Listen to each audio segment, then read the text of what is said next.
Hello friends, நம்ம இன்றைக்கி என்ன ரெசிபி பார்க்க போனால் ரொம்ப டேஸ்டியான எம்மியான சிக்கன் பெப்பர் கிரேவி. இது வந்து சாதத்து கூட வச்சு சாப்பிடும்போது நல்லாயிருக்கும்.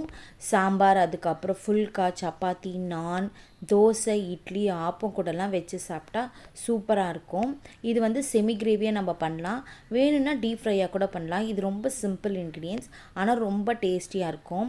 வீட்டில் இருக்கிற இன்க்ரீடியன்ஸ் வச்சே நம்ம பண்ணிடலாம். ரொம்ப டேஸ்டியாக எம்மியாக இருக்கும். வாங்க வீடியோக்குள்ளே போகலாம்.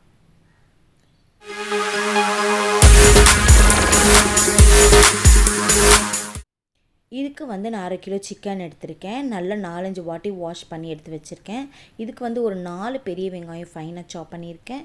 3 தக்காளி, பெரிய தக்காளி ஃபைனாக சாப் பண்ணி வச்சுருக்கேன். இப்போ இந்த எண்ணெய் ஊற்றிருக்கோம், இது காயட்டும். 1/4 ஸ்பூன் சோம்பு போட்டுக்கோங்க. சோம்பு போட்டால் தான் நல்ல ஃப்ளேவர்ஃபுல்லாக இருக்கும். மட்டன், சிக்கன் இந்த குருமா வகைக்கெலாம் நம்ம பண்ணும்போது சோம்பு நம்ம ஆட் பண்ணும்போது நல்ல டேஸ்ட்டாகவும் இருக்கும், நல்ல ஃப்ளேவராகவும் இருக்கும். அதுக்கப்புறம் சோம்பு நல்லா பொரிஞ்ச பிறகு ஹோல் கரம் மசாலா போட்டுக்கலாம்.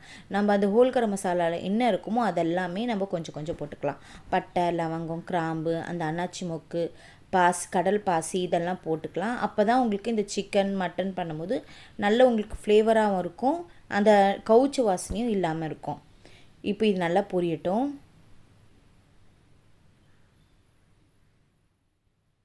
இப்போ இது பொரிஞ்ச பிறகு கொஞ்சம் கருவேப்பிலை போட்டுக்கோங்க, நல்லா வாஷ் பண்ணிவிட்டு. நீங்கள் கருவேப்பிலை ஆட் பண்ணும்போது அதுவும் நல்ல மணமாக இருக்கும். ஸோ கருவேப்பிலை இருந்துச்சுன்னா கண்டிப்பாக எல்லாத்துலேயும் போட்டுக்கோங்க.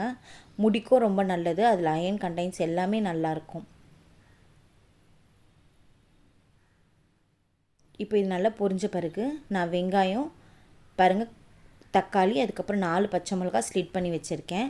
பச்சை மிளகா நீங்கள் ஆட் பண்ணும்போது அதுவும் உங்களுக்கு நல்ல தனி ஃப்ளேவர் கிடைக்கும், அதுவும் போட்டுக்கோங்க, நல்லாயிருக்கும். இப்போ இந்த வெங்காயம் போட்டாச்சு, பச்சை மிளகாவும் நான் ஆட் பண்ணிட்டேன். இப்போ இந்த வெங்காயம் வந்து பொன்னிறமாக நல்லா வதங்கட்டும். எப்போவுமே இந்த வெங்காயம், தக்காளி வதக்கிறதுல தான் நம்மளுக்கு குழம்பும் அந்த கிரேவியும் டேஸ்ட் கொடுக்கும் நம்மளுக்கு. இது வதக்காமல் நம்ம போட்டுட்டா அந்த கிரேவியும் நல்லாவே இருக்காது. இப்போ இது நல்லா பிங்கிஷாக வர அளவுக்கு நல்லா வதக்கி கொடுத்துக்கோங்க. இந்த வெங்காயம் வதக்கிறதுக்கு நான் கொஞ்சம் சால்ட் போட்டுக்கிறேன். அப்போ உங்களுக்கு வெங்காயம் கொஞ்சம் சீக்கிரமாக நல்லா வெந்து வரும்.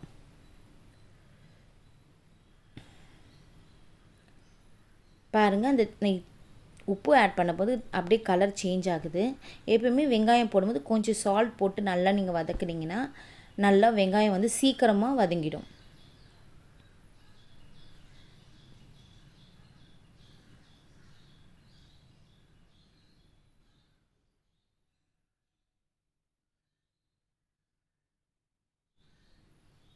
பாருங்கள், இப்போ ஓரளவுக்கு நல்லா கலர் வந்து நல்லா மாறிட்டே வருது. எப்பயுமே நம்ம வெங்காய தக்காளி வந்து வதக்கும் போது ஹை ஃப்ளேமில் வச்சு பக்கத்துலேயே நம்ம இருந்து கிளறி விட்டுக்கணும். சிம்லலாம் வச்சிடக்கூடாது. சிம்மில் வச்சா அது தண்ணி விட்டுரும், டேஸ்ட்டே போயிடும்.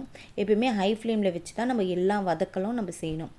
இப்போது வெங்காயம் ஓரளவுக்கு நல்லா வதங்கியிருக்கு. இப்போ இந்த ஸ்டேஜில் 1/2 spoon ginger garlic paste add பண்ணிக்கோங்க. எப்பவுமே நம்ம மட்டன், சிக்கன் இதெல்லாம் செய்கிறதுக்கு கொஞ்சம் ஜிஞ்சர் கார்லிக் பேஸ்ட் நம்ம கொஞ்சம் கூடுதலாக சேர்த்தா தான் நல்ல டேஸ்ட்டாக இருக்கும். இப்போ இது நல்லா வதங்கட்டும். இந்த பச்சை வாசனை போகிற அளவுக்கு நல்லா வதக்கி கொடுத்துக்கோங்க. இந்த வெங்காயத்து கூட நல்லா ஜெல் ஆகணும். கடாயில் வந்து ஒட்டாமல் நல்லா சாட்டே பண்ணிக்கோங்க. இது 1 நிமிஷத்துக்கு நல்லா அப்படியே விட்டுடலாம். அதுக்கப்புறம் வதங்கின பிறகு நம்ம நறுக்கி வச்சிருந்த தக்காளியை ஆட் பண்ண போகிறோம். இந்த தக்காளியும் நல்லா ஸ்மாஷ் பண்ணி கிளறி விட்டுக்கோங்க. அப்போ தான் உங்களுக்கு அந்த கிரேவி வந்து நல்லா திக்காக இருக்கும், நல்லா டேஸ்ட்டாக இருக்கும். தக்காளி நல்லா வதங்கினாதான் உங்களுக்கு அந்த தொக்கு வந்து நல்லா உங்களுக்கு டேஸ்ட்டாக இருக்கும் எடுத்து சாப்பிடும்போது. தக்காளி சரியாக குக் ஆகலைன்னா கிரேவி வந்து நல்லாவே இருக்காது. அதனால் இதெல்லாம் கொஞ்சம் டைம் எடுக்கும், ஒரு 10 நிமிஷம் ஆகும் இந்த தக்காளி, வெங்காயம் இதெல்லாம் நல்லா குக் ஆகிறதுக்கு. ஸோ நம்ம பக்கத்துலேயே ஹை ஃப்ளேமில் வச்சு நல்லா வதக்கி கொடுத்துக்கலாம். பாருங்கள், இப்போ இந்த ஸ்டேஜில் நான் 1/4 ஸ்பூன் மஞ்சள்தூள் போட்டுக்கிறேன். நான் இதுக்கு வந்து எந்த ஸ்பெஷல் மசாலா நான் ஆட் பண்ணல, வெறும் குழம்பு மிளகாத்தூள் மட்டும்தான் ஆட் பண்ணியிருக்கேன். வீட்டில் அரைச்ச குழம்பு மிளகாத்தூள், எல்லார் வீட்லேயும் நம்ம குழம்பு மிளகாத்தூள் அரைப்போம், அதை தான் நான் ஆட் பண்ணியிருக்கேன்.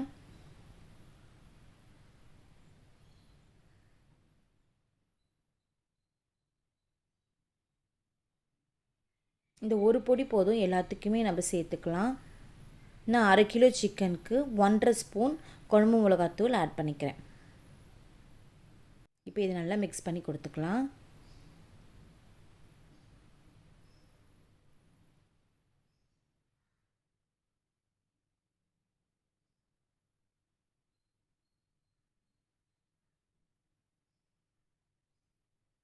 இப்போது தேவையான அளவு உப்பு போட்டுக்கோங்க. 1/2 கிலோ சிக்கனுக்கு 1 ஸ்பூன் உப்பு கரெக்டாக இருக்கும். பார்த்து போட்டுக்கோங்க. ஃபஸ்ட்டு போடுங்க, அதுக்கப்புறம் டேஸ்ட் பண்ணிவிட்டு இன்னும் வேணும்னா கொஞ்சம் போட்டுக்கோங்க. எப்பயுமே நம்ம உப்பு வந்து ஆட் பண்ணும்போது, குக் பண்ணும்போது கொஞ்சம் எப்பவுமே உப்பு வந்து கம்மியாக போட்டு பழகணும். அதுக்கப்புறம் நம்மளுக்கே தெரிஞ்சிடும் உப்பு வந்து எப்படி போடலான்னு, அது நம்ம மைண்டே நம்மளுக்கு சொல்லும். இப்போ வந்து வெங்காயம் தக்காளி வந்து நல்லா வதங்கிடுச்சு. இப்போ இந்த ஸ்டேஜில் 1 கிளாஸ் நான் தண்ணி விட்டுருக்கேன். ஏற்கனவே வெங்காயம் தக்காளியில் தண்ணி விடும், சிக்கன்லேயும் தண்ணி விடும். நான் செமி கிரேவியாக பண்ணுறேன், அதனால் 1½ கிளாஸ் விட்டுருக்கேன். உங்களுக்கு டீப் ஃப்ரை வேணும்னா 1/2 கிளாஸ் தண்ணியே போதும். நான் இது வந்து சாதத்துக்கு பிணைஞ்சி சாப்பிட்ற அளவுக்கு நான் பண்ணுறேன். இப்போ உங்களுக்கு சைட் டிஷ்ஷாக வேணும்னா ஒரு 1/2 கிளாஸ் தண்ணி போதும். நல்லா ஹை ஃப்ளேமில் வச்சு நல்லா சுண்ட வச்சுக்கோங்க. அப்போ அது வந்து நல்லா சுக்காவாக உங்களுக்கு கிடைக்கும். இப்போ நான் செமி கிரேவியாக பண்ணுறதுனால 1½ கிளாஸ் தண்ணி நான் ஆட் பண்ணியிருக்கேன். இப்போ சிக்கனை வந்து மஞ்சத்தூள் போட்டு நல்லா வாஷ் பண்ணிட்டேன். அதை வந்து நான் இப்போது ஆட் பண்ணிக்கிறேன்.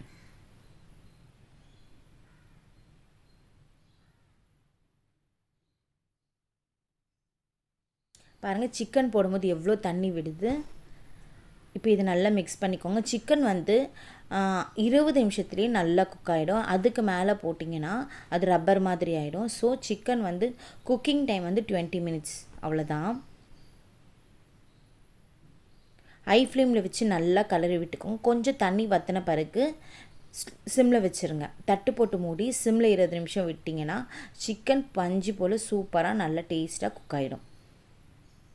இப்போ இந்த ஸ்டேஜில் உங்களுக்கு செமி கிரேவி இன்னும் வேணும்னா கொஞ்சம் தண்ணி விட்டுக்கலாம்.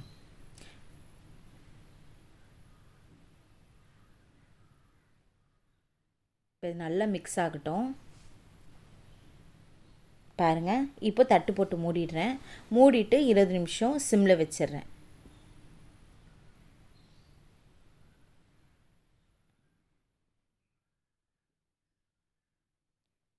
இப்போ பாருங்கள், அந்த சிக்கன் வந்து நல்லா எண்ணெய் பிரிஞ்சு வருது. நல்லா இப்போ இதுதான் கரெக்டான ஸ்டேஜு. இப்போது ஃபைனலாக நான் என்ன பண்ணுறேன்னா 1 ஸ்பூன் பெப்பர் பொடி போட்டுக்கிறேன். இதுதான் உங்களுக்கு நல்ல டேஸ்ட் கொடுக்கும்.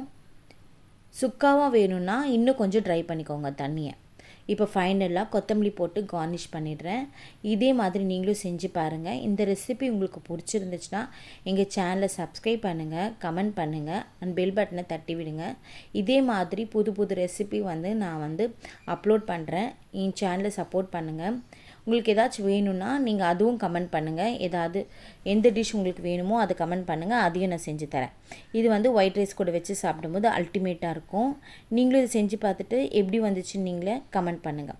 Thank you friends, keep supporting me.